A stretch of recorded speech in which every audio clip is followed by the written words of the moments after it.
Hello दोस्तों, नमस्कार। मेरा नाम है संदीप और आप सभी का वेलकम है नथिंग इम्पॉसिबल के यूट्यूब चैनल पर। आशा करता हूं कि आप सभी बहुत ही अच्छे होंगे और आज के इस वीडियो में हम लोग यूजीसी नेट फर्स्ट पेपर के अंतर्गत एग्जाम 2022-23 के पॉइंट ऑफ व्यू से शिक्षण अभिवृत्ति यानी कि टीचिंग एप्टीट्यूड वाले यूनिट से शिक्षण के महत्वपूर्ण सूत्र वाले एक छोटे से टॉपिक है, इसको यहाँ पर हम कवर करने का प्रयास करेंगे। और इस वीडियो के अंतर्गत हम यह जानने का प्रयास करेंगे कि शिक्षण का सूत्र क्या होता है, इसके साथ ही साथ जो महत्वपूर्ण शिक्षण के सूत्र दिए गए हैं उनको एक एक करके यहाँ पर हम बहुत ही आसान भाषा में डिस्कस कर लेंगे। बस आपको करना यह है कि वीडियो को स्टार्टिंग से लेके एंड तक देखना है ताकि इसके बीच में जो भी इंपॉर्टेंट तथ्य मैं बताऊंगा आपको वो अच्छे से क्लियर हो जाए। और ये भरोसा मैं आपको दिलाता हूं कि जो कुछ भी मैं इस वीडियो में आपको बताने वाला हूं वो आपके माइंड में बहुत ही आसानी के साथ जो है बैठ जाएगा। आप कभी भी नहीं भूलेंगे कि शिक्षण का सूत्र क्या होता है और जो इंपॉर्टेंट सूत्र मैं यहाँ पर बताने वाला हूँ शिक्षण से रिलेटेड वो भी आपके दिमाग में अच्छे से सेव हो जाएगा। तो चलिए फ्रेंड्स, वीडियो को स्टार्ट करते हैं। यहाँ पर तो यहाँ पर आप सबसे पहले स्लाइड में देख सकते हैं कि बहुत सारे इंपॉर्टेंट तथ्यों को मैंने बुलेट वाइज यहाँ पर लिख रखा है। तो मैं उन्हीं तथ्यों के बारे में आपसे बात करूंगा या आपको बताऊंगा जो आपके लिए काफ़ी इंपॉर्टेंट है। अगर आप बुक्स में देखोगे तो शिक्षण के सूत्र से रिलेटेड काफ़ी तथ्य आपको देखने को मिल जाएंगे, लेकिन कुछ ही आपके लिए महत्वपूर्ण होंगे। तो यहाँ पर हम जो इंपॉर्टेंट है आपके एग्जाम के पॉइंट ऑफ व्यू से उन्हीं के ऊपर चर्चा करेंगे और उन्हीं को डिस्कस करने का प्रयास करेंगे। और उम्मीद करता हूँ कि वीडियो का सेशन आप सभी को पसंद आएगा क्योंकि मैंने तथ्यों को बहुत ही अच्छे तरीके से रिप्रेजेंट करने का प्रयास किया है। देखिए, सबसे पहले मैंने हेडिंग दिया शिक्षण के सूत्र। अब इसके बारे में थोड़ा सा आपके मन में सवाल आ रहे होंगे कि आखिर शिक्षण सूत्र की आवश्यकता आपको क्यों है। तो देखिए, जैसे ही आप नेट क्वालिफाई होते हैं आप असिस्टेंट प्रोफेसर के लिए एलिजिबल हो जाते हैं। आपको गवर्नमेंट जो है जॉब मिले या ना मिले, लेकिन जब आप प्राइवेट कॉलेज में भी पढ़ाते हो तो आप वहां पर इन टीचिंग जो फॉर्मूले हैं या शिक्षण के सूत्र हैं उनको इंप्लीमेंट कर सकते हैं। अगर आप इन फॉर्मूले को नहीं पढ़ते हैं तो आपको बच्चों को शुरू से जानना होगा, जबकि यहां पर विद्वानों ने पहले ही उनकी मनोदशा या सब कुछ चीजों को जो है अध्ययन किया है और उसके बाद ही उन सूत्रों को दिया है ताकि आपका शिक्षण बहुत ही आसान हो जाए। तो उम्मीद करता हूं यह भी आपको क्लियर हो गया होगा कि शिक्षण के सूत्र की आवश्यकता आखिर आपको क्यों है। अब एक एक करके बात कर लेते हैं इन इंपॉर्टेंट पॉइंट्स के ऊपर। देखिए, सबसे पहले पॉइंट में मैंने बताया कि शिक्षण के क्षेत्र में विभिन्न शोध के आधार पर समय समय पर अनुभवी शिक्षकों, मनोवैज्ञानिकों तथा शिक्षा शास्त्रियों ने अपने अनुभवों को सूत्र रूप में प्रस्तुत किया है। तो बेसिकली जितने भी शिक्षणविद हैं या शिक्षक हैं, मनोवैज्ञानिक हैं, शिक्षा शास्त्री हैं, उन्होंने बहुत ही लंबे समय तक विद्यार्थियों का अध्ययन किया, उसके बाद से ही इन शिक्षण सूत्रों को प्रस्तुत किया कि बच्चे जो है किस प्रकार से बहुत ही सहज और आसान तरीके से सीख सकते हैं। उसी के रूप में यहां पर इन्होंने फार्मूले बनाने का काम किया ताकि दूसरे शिक्षक को शुरू से यह जानने का प्रयास न करना पड़े कि बच्चे आखिर किस प्रकार से सीख सकते हैं। इसलिए नए शिक्षकों को आसानी होती है अगर इन शिक्षण सूत्रों को वो अच्छे से समझ लेते हैं। नेक्स्ट पॉइंट में मैंने यहां पर बताया कि इन्हीं सूत्र रूप में दिए गए अनुभवों को शिक्षण सूत्र कहा जाता है। यानी कि जो भी यहां पर शिक्षक या मनोवैज्ञानिक या शिक्षा शास्त्री जो यहां पर शिक्षण के सूत्र प्रस्तुत किए हैं इन्हीं को हम शिक्षण सूत्र के रूप में जानते हैं। और इसके बाद नेक्स्ट पॉइंट में मैंने बताया कि इनका प्रयोग करके शिक्षण अधिगम प्रक्रिया अधिक प्रभावशाली तथा वैज्ञानिक बनाई जा सकती है। अब एक तरह से ये फॉर्मूला है, यानी पहले ही रिसर्च करके यह जान लिया गया कि बच्चे आखिर कैसे सीखते हैं। तो अगर आप इन सूत्रों को शिक्षण के दौरान इंप्लीमेंट करते हैं तो अधिगम प्रक्रिया क्या होगी, अधिक प्रभावशाली होगी। ये आपको याद रख लेना है। इसके बाद से नेक्स्ट पॉइंट में मैंने यहां पर बताया कि शिक्षण के सूत्र को निम्न प्रकार से विभाजित किया गया है। यानी कि जो इंपॉर्टेंट आपके टीचिंग्स फार्मूले हैं या शिक्षण के सूत्र हैं उनको नीचे एक एक करके हम जानने का प्रयास करेंगे। और उम्मीद करता हूं कि स्लाइड में जो भी इंपॉर्टेंट चीज थी वो आपको अच्छे से क्लियर हो गई होंगी कि आखिर ये सूत्र कैसे बना। तो सूत्र के बारे में मैंने आपको बताया कि जो विभिन्न आपके शिक्षक हैं, इसके साथ साथ मनोवैज्ञानिक हैं, शिक्षा शास्त्री हैं, वो लंबे समय तक उन्होंने रिसर्च किया, अध्ययन किया बच्चों के ऊपर कि कैसे वो सीख सकते हैं और उन्होंने अपने अनुभवों को सूत्र के रूप में क्या किया, प्रस्तुत किया। उसे ही यहाँ पर शिक्षण सूत्र के नाम से हम जानते हैं। इसके साथ ही साथ मैंने अगले पॉइंट में ये बताया आपको कि अगर आप इन शिक्षण सूत्रों को अपने शिक्षण में इंप्लीमेंट करते हैं तो आपका यहाँ पर अधिगम प्रक्रिया जो है बहुत बहुत ही ज़्यादा प्रभावशाली होगी। और ये मैंने इसके बाद से बताया कि जो इंपॉर्टेंट शिक्षण के सूत्र हैं उनको नीचे एक एक करके हम जानने का प्रयास करेंगे। तो उम्मीद करता हूँ जो कुछ भी अब तक मैंने यहाँ पर स्लाइड में आपको बताया वो आपको अच्छे से क्लियर हो गया। यहाँ पर मैंने इमेज भी लगाया टीचर से रिलेटेड, तो ये भी आप इससे रिलेट करके अच्छे से समझ सकते हैं। तो आइए अगले स्लाइड पे जो इंपॉर्टेंट सूत्र हैं उनको भी जानने का प्रयास करते हैं। देखिए यहाँ पर सबसे पहला हेडिंग मैंने डाला है शिक्षण के कुछ प्रमुख सूत्र हैं। तो यहाँ पर पॉइंट टू पॉइंट करके मैंने सारे सूत्रों के तथ्यों को यहाँ पर लिख रखा है, उसको मैं बहुत ही अच्छे तरीके से एक्सप्लेन करूँगा आपको। देखिए इसमें सबसे पहला है सरल से जटिल की ओर, जिसको इंग्लिश में फ्रॉम सिंपल टू कॉम्प्लेक्स बोला जाता है। अब इसको मैं जितने भी तथ्य को मैंने लिखा है उसको एक बार रीड आउट करता हूँ, फिर उसको अच्छे से एक्सप्लेन कर देता हूँ। देखिए इसमें मैंने बताया कि पाठ्य सामग्री को संगठित करते एवं कक्षा अनुदेशन के समय शिक्षक को चाहिए कि वो सरल प्रत्यय विद्यार्थियों को पहले बताए, फिर क्रमानुसार जटिल प्रत्ययों को, ताकि उनकी रुचि बनी रहे और शिक्षक आसपास के उदाहरण से विषय को प्रारंभ कर सकता है।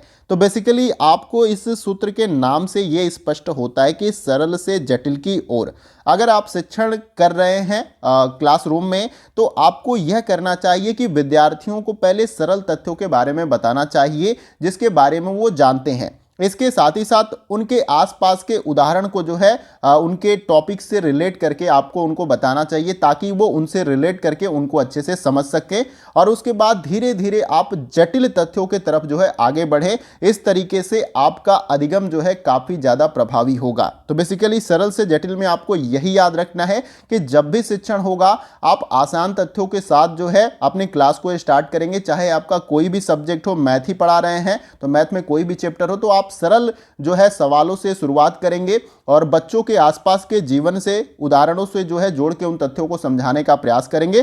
देन उसके बाद धीरे धीरे जो है आप कठिन प्रत्ययों के तरफ या कठिन तथ्यों के तरफ जो है आगे बढ़ेंगे। तो उम्मीद करता हूं कि सरल से जटिल की ओर जो ये सूत्र है आपका शिक्षण का, वो आपको अच्छे से क्लियर हो गया। इसमें कुछ भी कॉम्प्लिकेटेड नहीं है। सरल का मतलब आसान तथ्यों को आपको पहले बताना है, फिर कठिन तथ्यों को धीरे धीरे आगे करके आपको बच्चों को बताना है। देखिए इसके बाद से दूसरा है आपका ज्ञात से अज्ञात की ओर। तो इसमें मैंने आपको बताया कि छात्रों को पहले वो बातें बतानी चाहिए जिनका छात्रों को पूर्व ज्ञान है, फिर उसे आधार बनाकर उनका संबंध नवीन ज्ञान से करना चाहिए। इसलिए शिक्षक पहले पढ़ाए हुए विषय वस्तु को कक्षा में संक्षिप्त रूप से बता सकता है या कुछ उदाहरण दे सकता है। अब देखिए ज्ञात से अज्ञात की ओर का मतलब आपको इस तरीके से स्पष्ट होता है कि जो आपको पता है पहले उसके बारे में बताया जाए। अगर आपको याद होगा कि आप पिछली कक्षा से जब अगली कक्षा में जाते हैं तो पहले चैप्टर में आपको पिछली कक्षा का एक पुनरावृत्ति दिया जाता है इस तरीके से कि क्या क्या आपने पढ़ा है। तो उसी प्रकार से पहले क्लास को स्टार्ट करने से पहले इस फार्मूले के अकॉर्डिंग आपको वही चीज़ बतानी है, वही तथ्य के बारे में बताना है जिसके बारे में बच्चों को अच्छे से पता हो या विद्यार्थियों को पता हो। उसके बाद से जो अज्ञात ज्ञान है उसको भी जो बच्चों को पता है उससे जोड़कर आपको बताना है। ऐसा नहीं कि अचानक से रैंडमली कुछ तथ्य के बारे में आप बताने लगे तो बच्चे उससे इंटर रिलेट ना कर पाए और आपका पढ़ाना पूरी तरीके से विफल हो जाएगा। यानी बच्चे जब सीख ही नहीं पाएंगे तो आपका पूरी तरीके से शिक्षण क्या होगा, असफल हो जाएगा। तो उम्मीद करता हूं कि ज्ञात से अज्ञात की ओर आपको पता चल गया कि जो पहले बच्चों को पता है वही पढ़ाना है, उसके बाद से अज्ञात तथ्य को जो है ज्ञात यानी कि जो बच्चों को पता है उससे जोड़कर आपको पढ़ाना है। तो उम्मीद करता हूं यह भी फार्मूला आपको अच्छे से क्लियर हो गया होगा। अब देखिए यहाँ पर मैंने एक इमेज लगाई है, ये आप सभी के लिए लगाई है मैंने, हर स्लाइड में इस इमेज को लगाया। ये आप देख सकते हैं बुक है जो गार्डन में पानी दिया जाता है उसका यहाँ पर पूरी तरीके से शेप में बनाया गया है और ये आपका ब्रेन है। तो ये देखिए बुक जो है, अगर बुक आपका फ्रेंड बन जाता है, अगर बुक के साथ आपकी अच्छी दोस्ती हो जाती है तो आप जिंदगी में कभी भी असफल नहीं रहोगे। ये मेरी बात आप मान लीजिए।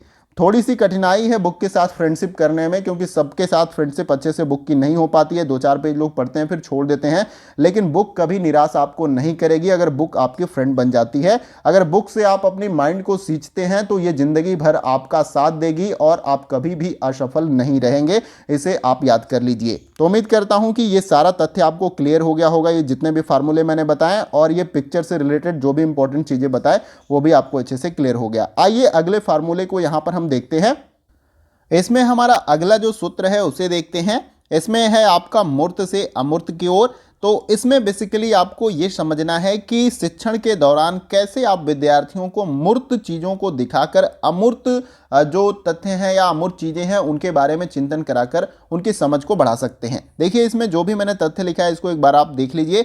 शिक्षण के प्रारंभ में छात्रों को पहले सरल तथा मूर्त पदार्थों के विषय में ज्ञान देना चाहिए, बाद में उन्हें अमूर्त या सूक्ष्म तथ्यों के विषय में जानकारी देनी चाहिए और प्रतिमान या चार्ट के सहारे किसी वस्तु का वर्णन करना सरल होता है। तो बेसिकली आपको इस फार्मूले के अंतर्गत ये समझ लेना है कि अगर आप क्लासरूम में कोई भी तथ्य किसी विषय से रिलेटेड पढ़ा रहे हैं तो आपको कोशिश करना चाहिए कि उस तथ्य से रिलेटेड अगर आपके पास मॉडल्स हो या चार्ट पेपर्स हो तो आप उन्हें बच्चों के सामने रखें या विद्यार्थियों को, ताकि वो मूर्त चीजों को देखकर जो है एब्स्ट्रैक्ट यानी अमूर्त चीजों का चिंतन कर सकें। तो यहां पर यही बताया गया है। जैसे फॉर एग्जांपल अगर आप ज्योग्राफी पढ़ा रहे हैं तो पृथ्वी के बारे में पढ़ा रहे हैं, अक्षांश देशांतर के बारे में पढ़ा रहे हैं, तो आप जो है ग्लोब का इस्तेमाल कर सकते हैं, उसके साथ साथ मैप चार्ट का इस्तेमाल कर सकते हैं, क्योंकि वहां पर अक्षांश देशांतर रेखाओं के बारे में पूरी तरीके से वर्णन होता है। तो बच्चे उसे देखकर ये समझ सकते हैं और उसके बाद से अगर आप पृथ्वी के बारे में कुछ बताते हैं तो उनके पास एक आइडिया होगा कि पृथ्वी का शेप ऐसा है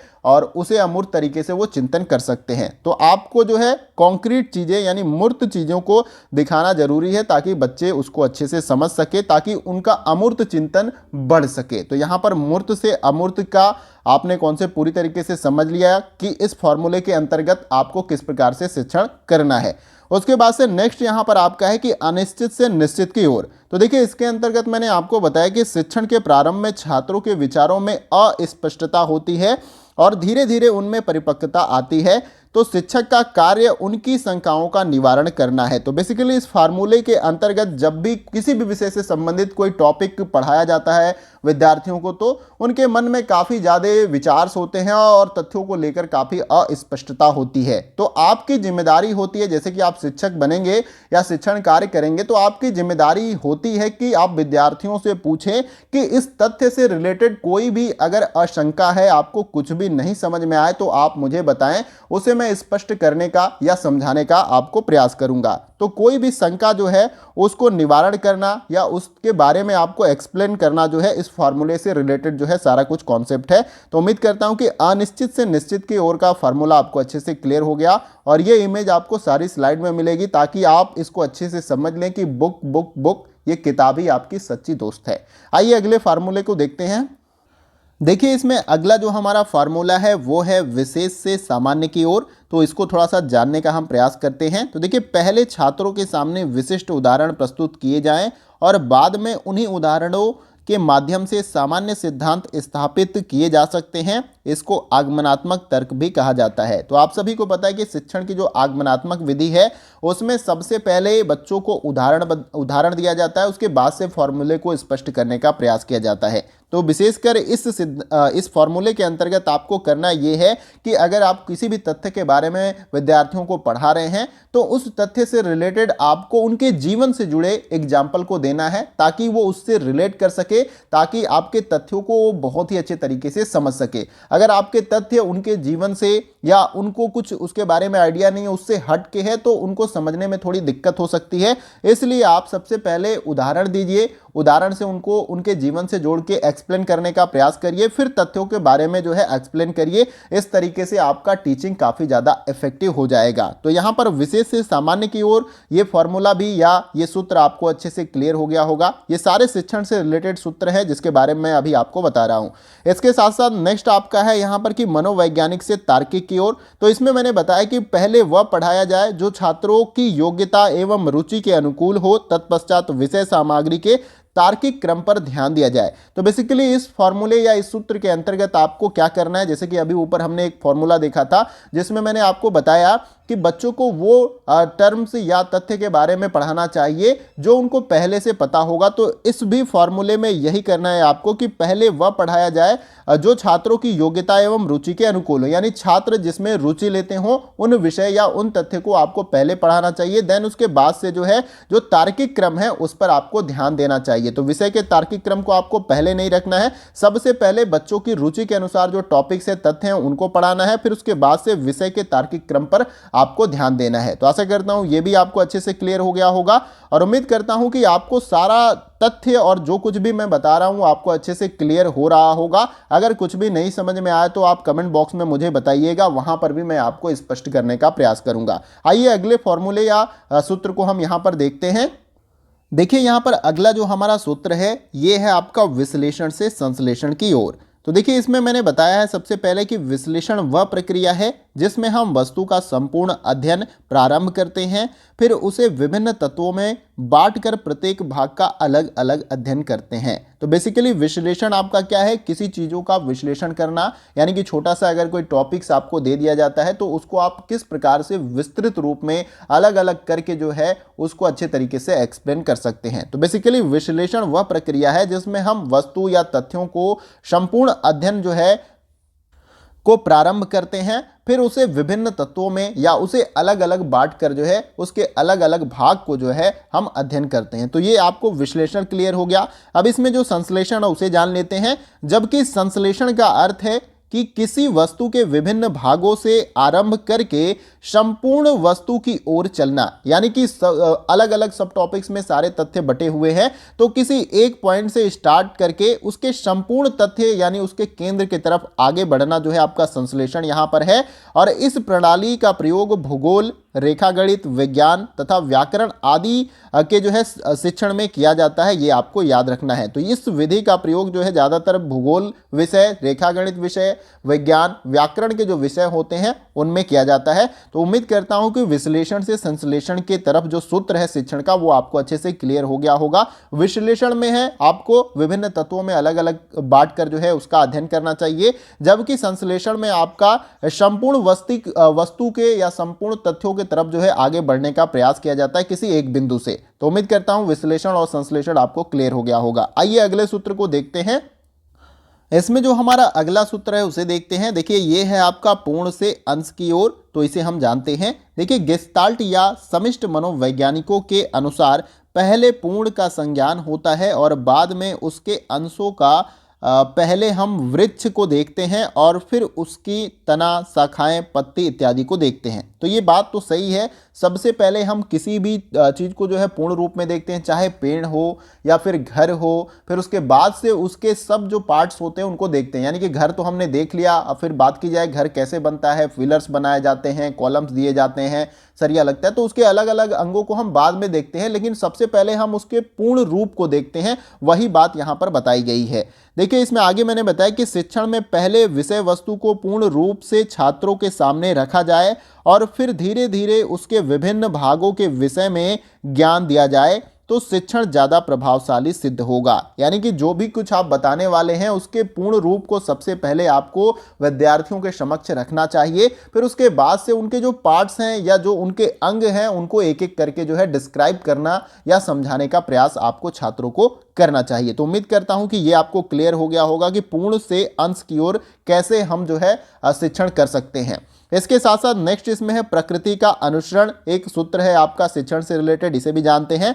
तो इसमें मैंने आपको बताया कि छात्रों को उनकी प्रकृति के अनुसार शिक्षा दी जाए, जहां तक संभव हो शिक्षा प्राकृतिक वातावरण में हो, और यह सिद्धांत भाषाओं की शिक्षा प्रदान करने में और भी अधिक अनुकरणीय हो जाता है। जब हम प्राकृतिक वातावरण की बात करते हैं, यहाँ पर आपका फॉर्मूला या सूत्र ही ऐसा है कि प्रकृति का अनुसरण, तो ये ज़्यादातर भाषा संबंधी जो विषय होते हैं उनको सिखाने में काफ़ी ज़्यादा ये हेल्पफुल आपका होता है। जैसे आपको अंग्रेजी सिखाना है तो आप बच्चे को अंग्रेजी वातावरण के माहौल में ले जाए जहाँ पर ज़्यादातर लोग अंग्रेजी बोलते हैं। हमारे यहाँ समस्या यही होती है अंग्रेजी बोलने में, क्योंकि हमारे आसपास का वातावरण हिंदी भाषीय होता है, जिसके वजह से हम अंग्रेजी के बहुत सारे टर्म्स और तथ्यों को जानते हैं, लेकिन हमारे आसपास का परिवेश और वातावरण हिंदी भाषीय होने के कारण से हम अंग्रेजी बोल नहीं पाते हैं। तो अगर आपको भाषा का ज्ञान देना है तो आप बच्चों को उस लैंग्वेज से रिलेटेड जो है वातावरण के बीच में ले जाइए, लैंग्वेज वो बहुत ज़्यादा और अच्छे तरीके से